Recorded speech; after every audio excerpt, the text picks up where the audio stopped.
You are now listening to the War Report Podcast Network.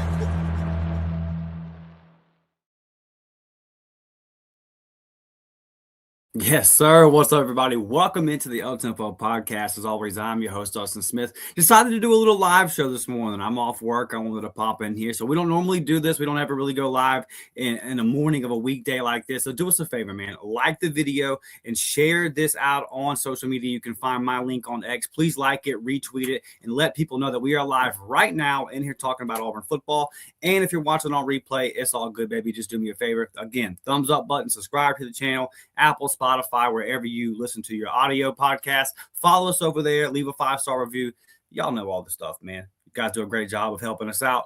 Get in this comment section. Let me know where you're watching from. I want to hear from you guys, the Auburn fans, because we have some exciting news to discuss today. A prediction, a crystal ball came in yesterday from rivals Steve Whitlong and Greg Smith discussing the 44th ranked player in the country, the number 3 ranked quarterback in the 2027 class from Chicago, Illinois, Israel Abrams, who, if you guys remember, when I was at the Senior Bowl last week, the Senior Bowl media days on Wednesday, I talked about how Coach Golish had came from visiting Israel in Illinois all the way down to Mobile to show face at the Senior Bowl. When I heard that, we heard Golish is on the way from the airport, that he was flying in from visiting Abrams, I kind of asked some of the people around there, well, that must mean Auburn likes him a lot, right? I knew that Auburn was in pursuit of him. I knew Auburn was serious about recruiting him, but the fact that you had just flown all the way up there, and then came back when you still feel like you had stuff to do in Mobile, it just kind of signaled to me that Coach Golish and the staff really like Israel Abrams. This isn't one of those just kicking the tires, kind of getting the recruitment started. It signified to me, and then I had some conversations there with some people that would know that Auburn is kind of well along in this recruitment, and this is kind of the guy that they've got circled right now to be the quarterback of the class. So let's discuss a little bit the 6'4", 187-pound quarterback from Arlington Heights, Illinois, which my understanding is a suburb of Chicago. Obviously not too familiar with that area. I'm going to read his scouting report based off of 247. This is from 247 National Recruiting Analyst Cooper Pentega. I believe I said his name right there. His comparison is C.J. Bailey of the NC State Wolfpack. Here is his breakdown. Well-built frame throughout, an elastic mover for his size. Not exceptionally twitchy, but shows the ability to consistently avoid pressure and extend plays with his feet. Plays with adequate footwork, but has a tendency to rely on his upper body as a passer. Over-the-top release point, not the smoothest, but effective and gets the ball out quickly enough. Displays above average to good arm strength. Past camp context shows a QB who could develop well as a drive ball thrower. Has some natural gamer to his play style. Typically looks to pass first once he breaks the pocket rather than tuck and run. Possesses promising physical tools for his position and natural intangibles of creating as a playmaker in and outside the pocket. Also flashes anticipation and ball placement as a passer. Has some really intriguing stuff to him. Hard to not like the trajectory of this player. And then his stats, he threw for 2,033 yards, 29 touchdowns while leading his team to a state title as a sophomore. And he also rushed for 335 yards, throwing only 3 interceptions and completing 63.8% of his passes. That was his sophomore year. His junior year, those numbers kind of ticked up as well. I don't have them right here at my fingertips, but I do remember seeing them. I believe his completion percentage was somewhere right around 70 last year. But even at 64%, his sophomore year. That's impressive for a high school quarterback. And again, he improved as the season went on there. So, one of the things that's in that scouting report where I just watched his huddle, the ball placement really stands out. Especially there was a couple of throws he made where he's kind of rolling out in the pocket and he stops and readjusts himself very quickly, kind of gets his base about him, and then delivers a nice ball downfield accurate. There's also some red zone throws he has. There's one in particular, and we'll do the breakdown if he ends up committing and everything for our members. There's one in particular where he throws a ball to the corner of the end zone where he put it in a perfect spot. It ended up being a touchdown. It was a perfect throw that is going to get picked off if it's anywhere else. Like, his guy was covered. he threw his guy open into a spot where only his receiver could make the play in the corner of the end zone. Having that kind of accuracy, especially down in the red zone when the windows get tight, very, very important. And if you mix that combination of that deadly accuracy, that elite ball placement with his playmaking ability, and you're kind of seeing this is kind of becoming more of a trend for quarterbacks. As quarterbacks became more athletic over the most recent years, or more athletic guys were deciding to play quarterback, what ended up happening was there was a lot of like run first. And we've seen some of those guys at Auburn where they're still better runners than they are throwing the football.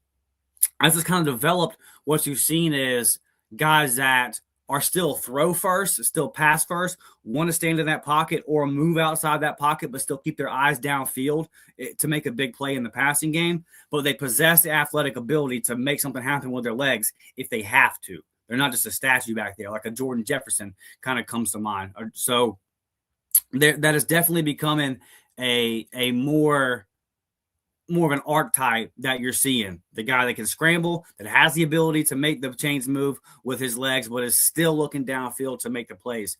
Another thing here in this scouting report that I saw on the tape it talks about kind of the unnatural, the throwing motion. And it said in the scouting report they're top heavy. You can definitely see that when you watch him throw it. There are some throws where he's just kind of using his upper body, and he was making a good throw, and it's a very accurate throw. But I look at that and I say, like, you're almost kind of throwing it flat-footed in some instances.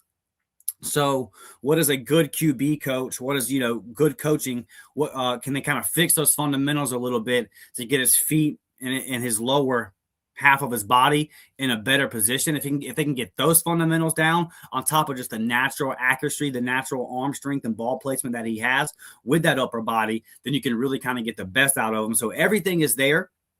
And if he's already very accurate and still needs some work on his technique, like, can you fix that technique, make it a little bit cleaner, make it a little bit smoother, and then he become even more accurate? Which, if you get much more accurate than around 70%, you can be pretty dangerous. And again, go watch this huddle. You'll definitely see the ball placement. There's a lot of different throws. Also, in that scouting report, it talked about drive ball thrower. He got a couple of slants, a couple of in-breaking routes to the end zone where he's got a clean pocket and he really kind of plants his feet and just drives it in there. And those are probably some of the best looking throws that he has on his tape. So there's a lot here to work with. And let's talk about what this would mean if Auburn's able to pull this off. Alex Golesh is still obviously new on the job as Auburn's head coach. A lot of these staffs that are in the SEC, like, we look at the last class, the 2026 class, and we say, well, these guys were behind, right? They were behind the 8 ball a little bit, coming in late, being a new staff. Well, that also plays in a lot of instances into the next class as well. Like, it's not like everybody says, okay, 2026 class is over. Now let's focus on 2027. No, everybody in the country's been recruiting these guys, right? And Golesh and his staff obviously have some relationships with a lot of these recruits from the time they were at South Florida, but it's a little bit different now that he's at the SEC program at Auburn. He can kind of extend out and get some different, and go towards higher ranked guys. And also maybe some of the guys that they were going after that were higher ranked and liked his staff, but just weren't going to go to a mid-major like South Florida. Maybe now they're looking at it and saying, okay, well, I already like this staff, but now that they are at a program that I could actually want to go to at the SEC at a level that I want to play at. So what I'm saying is, in a lot of these situations, this staff is a little bit behind, right? And now they're working hard to make up for it. So if they get this quarterback, like if they were able to get Israel Abrams in the class quickly, we've seen before at Auburn, you've seen before across college football, how a quarterback can help recruit to a class.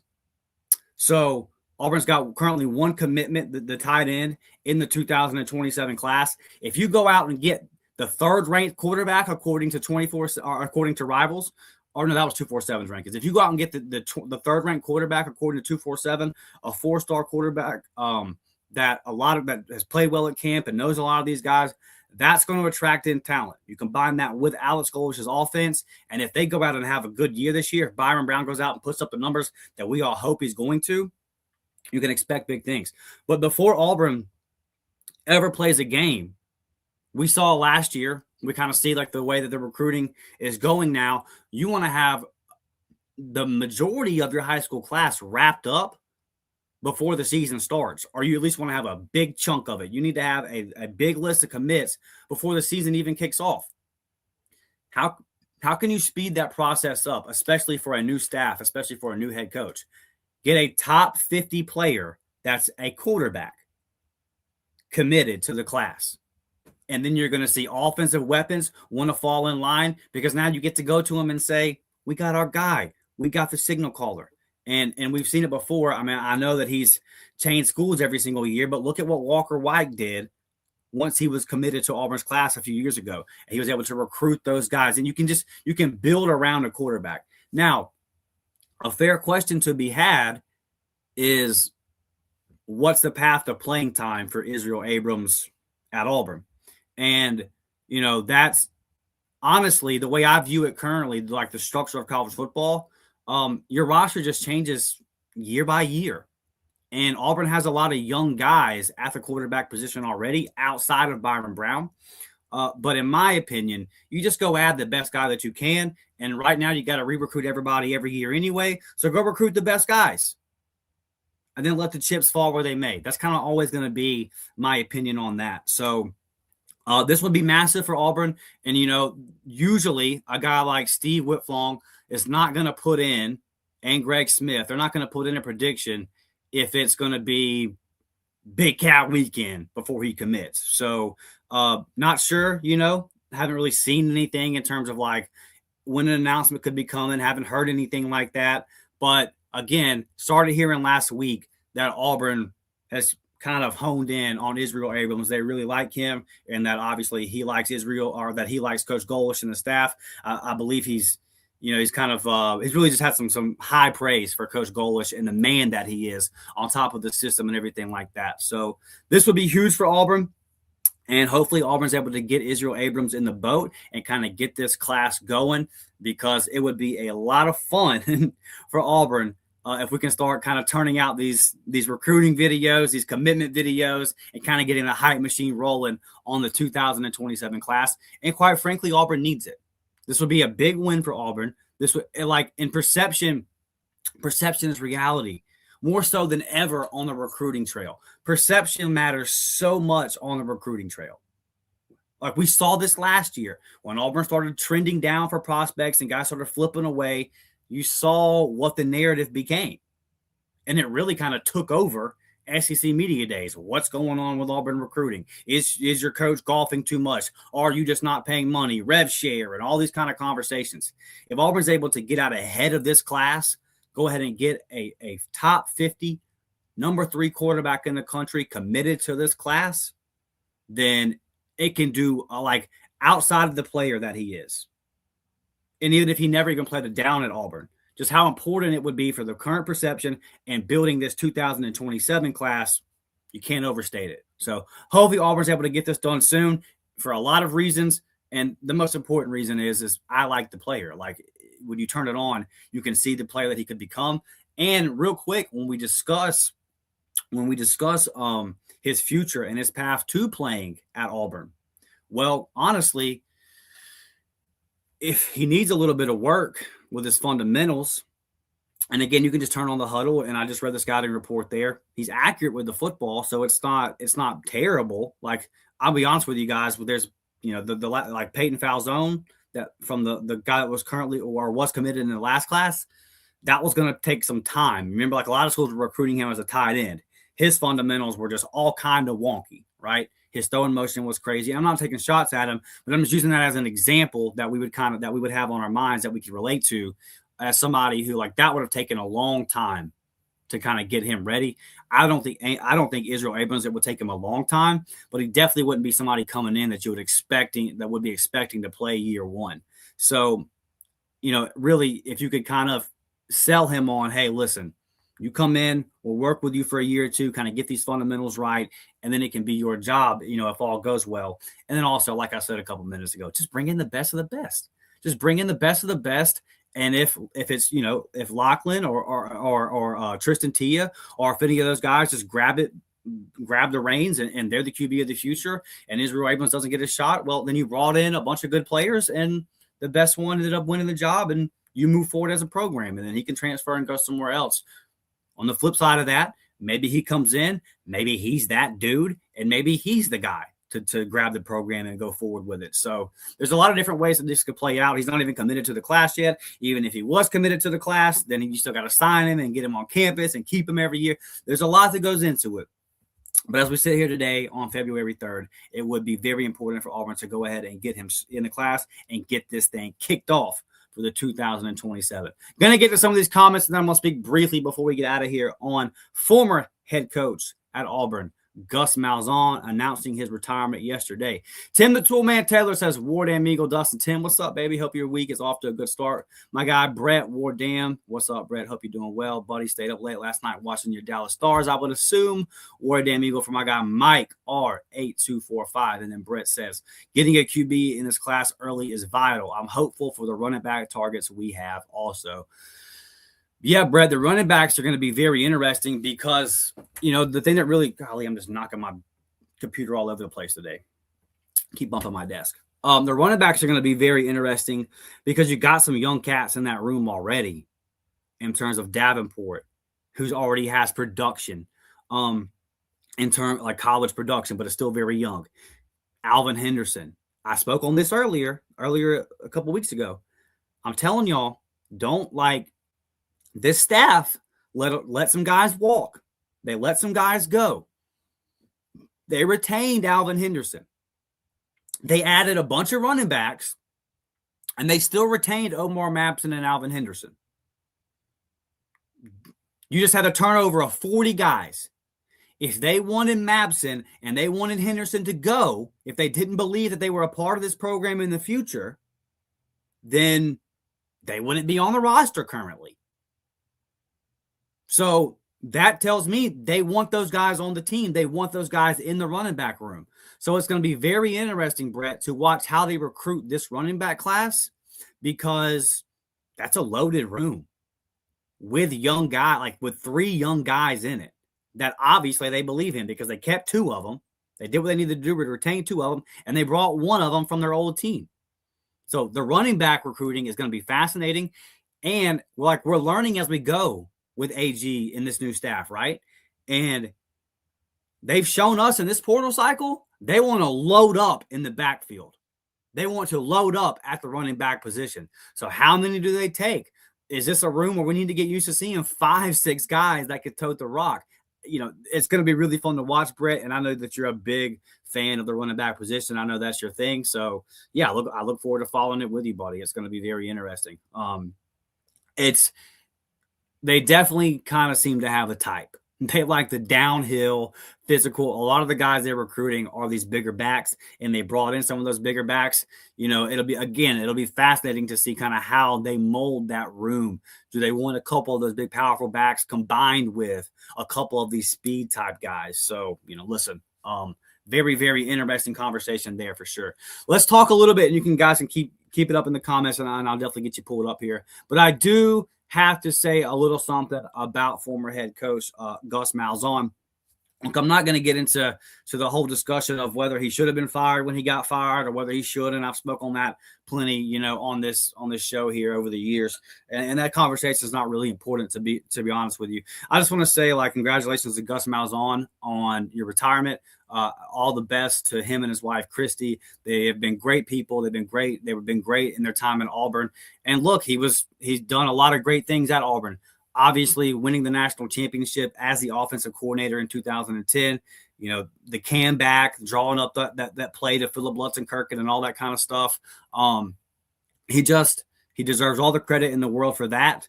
And really, Auburn's offense was awful prior to him coming in 2009. He worked wonders with Chris Todd. We know what he did with Cam Newton. And then coming in obviously in 2013 and kind of flipping that thing around. 68-35 as Auburn's head coach. Had the SEC championship win in 2013, had another appearance, went 3-5 versus Alabama and Nick Saban, which was better than a lot of people did at that time, right? Going 3-5, 3 big Iron Bowl wins there at Auburn versus Alabama. And AP Coach of the Year in 2013. And the kick six, the prayer at Jordan Hare, he was a part of some of Auburn's greatest moments. So just kind of want to, hat tip to Gus Malzahn, obviously a very, very good coach, and wishing him and his family all of the best because they deserve it. No one's ever said a bad word about Gus Malzahn. Anybody that I've ever talked to that was around Gus Malzahn. And I think you saw yesterday on social media where all of his former players had nothing but positive things to say about Gus because, he's just a good dude. He's a good dude, great family, a great man, and he represented Auburn well and his time at Auburn. So enjoy your retirement, Coach. I'm sure he'll be hanging out with Bruce Pearl. They're good friends and all that. So, just shout out to Gus Malzahn, and we appreciate the hard work and the big wins, man, because it definitely was fun. And again, not saying it was right or wrong, but we got to call it what it is. Auburn has not had a winning season since Gus Malzahn departed. So hopefully Alex Golis will change that. My guy Brett says, I'm looking forward to the AG press conference tomorrow. You know it, Brett. You know it. And we will be right here on the Uptempo podcast to react to everything that Tigers' new coach Alex Golis says. So stay on the lookout for that. Members, be on the lookout in the next 24 hours. We will probably drop it tomorrow morning. We will have a member pod dropping for you guys, some film breakdowns, and also going to discuss the basketball as Auburn has the Iron Bowl of hoops this weekend, and what is a must win for the Auburn basketball team, in my opinion. So again, like the video, subscribe to this channel, share this video out on social media. Quick little live show this morning because I didn't want to go through all the trouble of recording it and then uploading it and blah, blah, blah. Let's just get in here and get it done. And I kind of wanted to hear from the people. So thank you guys for tapping in, and we will be back tomorrow breaking down Alex Golis's press conference, just talking with the Auburn media. Can't wait to hear what the Tigers' new head coach has to say. Thank y'all for tuning in. We'll be back tomorrow. War Damn Eagle. I'm out.